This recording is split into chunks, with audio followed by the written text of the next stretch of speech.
Yo, what's going on, y'all? It's your guy Perrier, and we are back with another video. Y'all see by the video, no secret that I absolutely love this machine, but it's not to say that it does not have its shortcomings that I've lived with over the last year now having this machine. In this video, we're gonna go through the top items that I don't like about the M1 iMac 24. So yeah, let's go.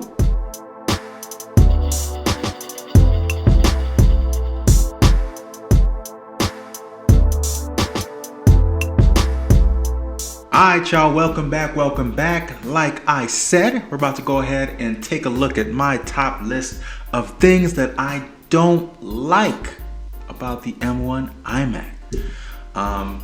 Short little blurb. Obviously this machine has been out for a little while now. I went ahead and lived with it. I've done a lot of different videos on the M1 iMac. If you haven't seen it, go ahead and subscribe. Without further ado, y'all, let's go ahead and just jump into my list of stuff that I don't like. Starting out with the first thing that I don't like about the M1 iMac, and it's gonna have to be the front. Now, I like the front, but it's the bottom chin.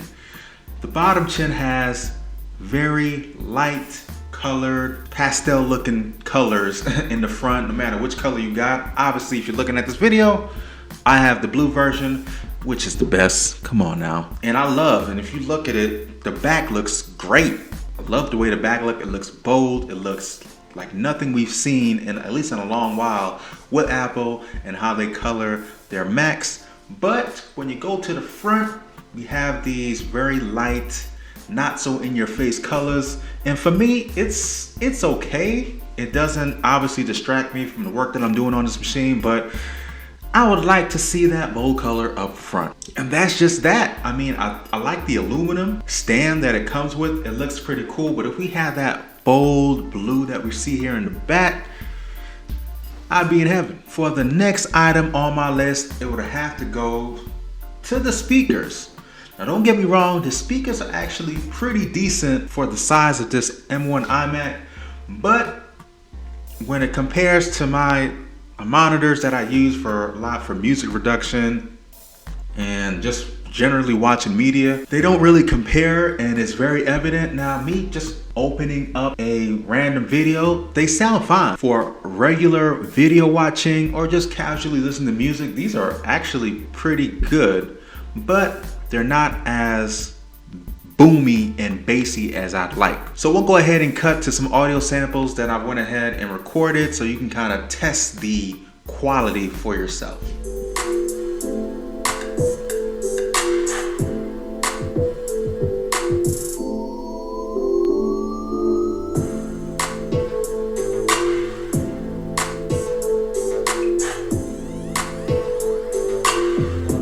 On the warm performance. Layered with that, we have this plucky string sound.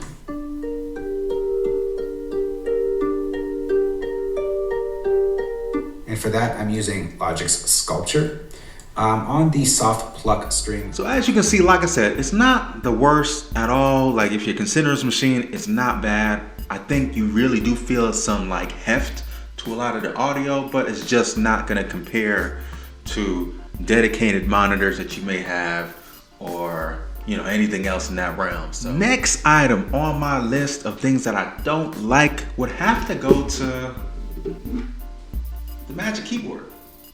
Now this one actually is color matched to the M1 iMac, and don't get me wrong, I like the look of it. I like the way the keys feel. These feel awesome to type on for long durations and whatnot, and using for shortcuts and just doing everything you would normally do with a keyboard, right?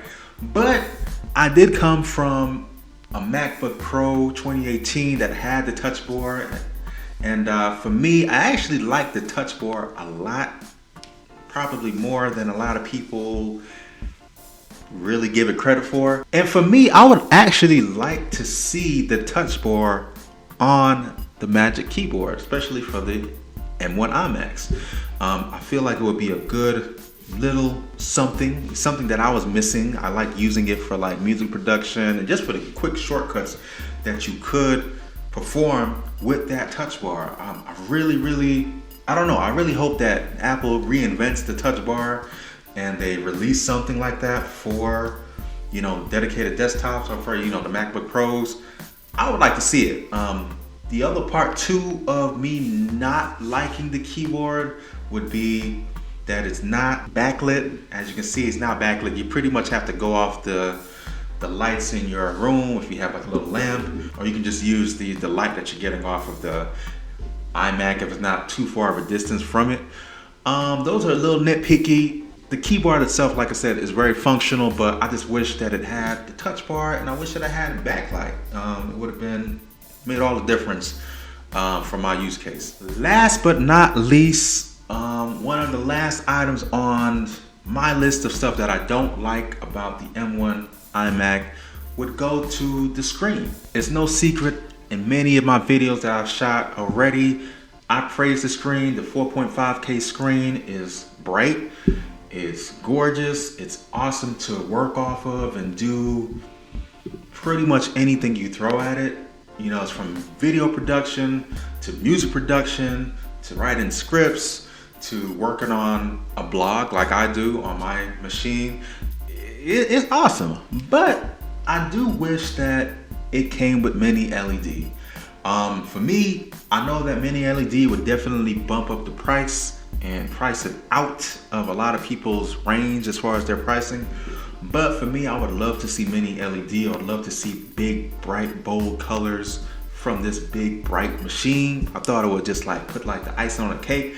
Promotion would be nice, but I don't think it's necessary per se for the iMac. I think it does just fine. It doesn't ever feel slow or anything. You know, promotion probably might make it feel good, but from a lot of the stuff that I have seen and different reviews that I've looked at, you don't get a whole lot from promotion using it on a desktop, I feel. So it's not a deal breaker, but mini LED would probably be dope on this machine, especially watching content, working on content. You know, I think it would be a good investment, maybe for the M3 iMac. Probably won't happen, but you know, a brother can dream, all right? And past that, there's not a whole lot that I don't like about this. Like I said to you guys earlier, it's gonna be a short list. It's not something that is a large list for the M1. I think in its current form, it's awesome. More power would be nice and stuff. You know, maybe an iMac Pro would be definitely dope, you know, as far as seeing that in the future. But for what you're getting and for how long this has been out, there's not a lot to complain about. This is awesome to work off of, awesome to do any kind of creative work off of, or just to casually watch stuff, watch content. And yeah, you know, so that's the video, y'all. Hopefully y'all gained something from that. If you did, go ahead and like the video. Helps me out a whole lot. But yeah, thank y'all so much for checking out the video. Definitely appreciate it. And listen, I'm gonna check y'all out on the next one. Peace.